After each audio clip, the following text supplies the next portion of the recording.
दोस्तों नमस्कार, मैं राजकुमार मौर्य प्रखर इंडिया यूट्यूब मंच पे आपका स्वागत है। 2024 के लोकसभा चुनाव का ऐलान हो गया है।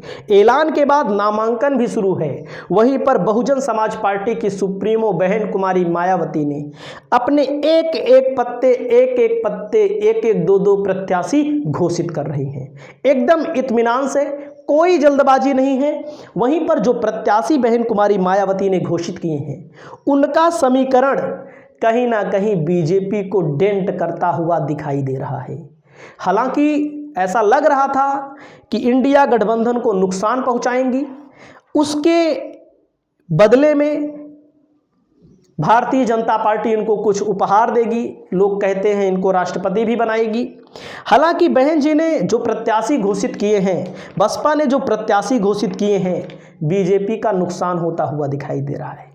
क्यों, कैसे, मैं आपको बता रहा हूं। जैसे चंदौली से सत्येंद्र मौर्य को टिकट मिल चुका है। चंदौली लोकसभा के अंतर्गत भारतीय जनता पार्टी की तरफ से और भारतीय जनता पार्टी की अपोजिट इंडिया गठबंधन की तरफ से भी दोनों तरफ सवर्ण कैंडिडेट मैदान में है।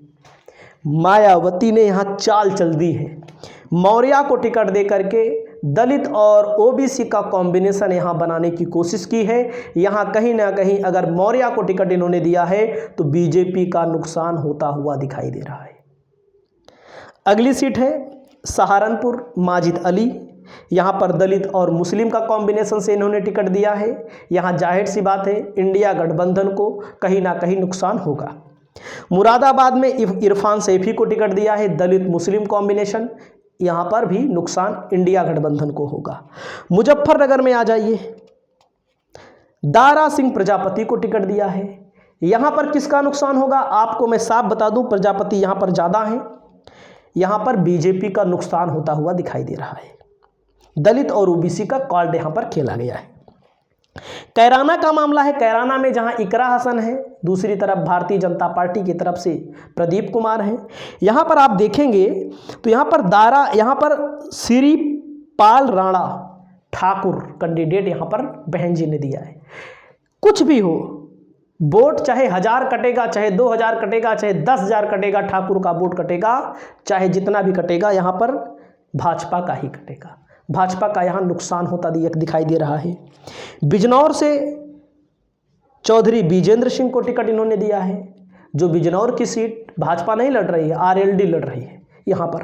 तो आप समझ सकते हैं यहां पर भी बीजेपी का हालत, आरएलडी को नुकसान होता हुआ दिखाई दे रहा है। अगली सीट है बुलंदशहर में, अपने वर्तमान सांसद को इन्होंने दिया है गिरीश जाटव को।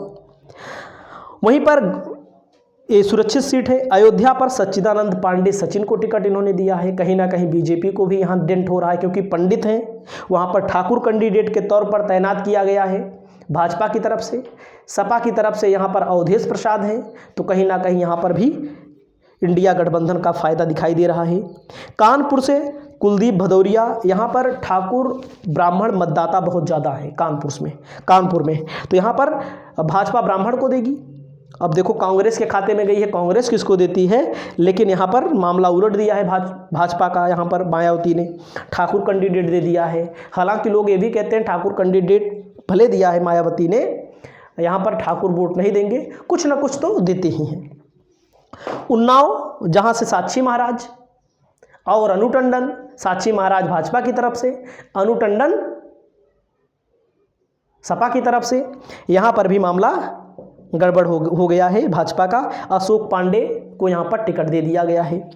वहीं पर कन्नौज से अकील अहमद पट्टा, हालांकि यहाँ से अभी जब मैं वीडियो बना रहा हूँ अखिलेश यादव ने प्रत्याशी नहीं घोषित किया है, संभावना है वो खुद लड़ेंगे, तो यहाँ पर भी मामला गड़बड़ है। यहाँ इंडिया गठबंधन अखिलेश यादव के लिए।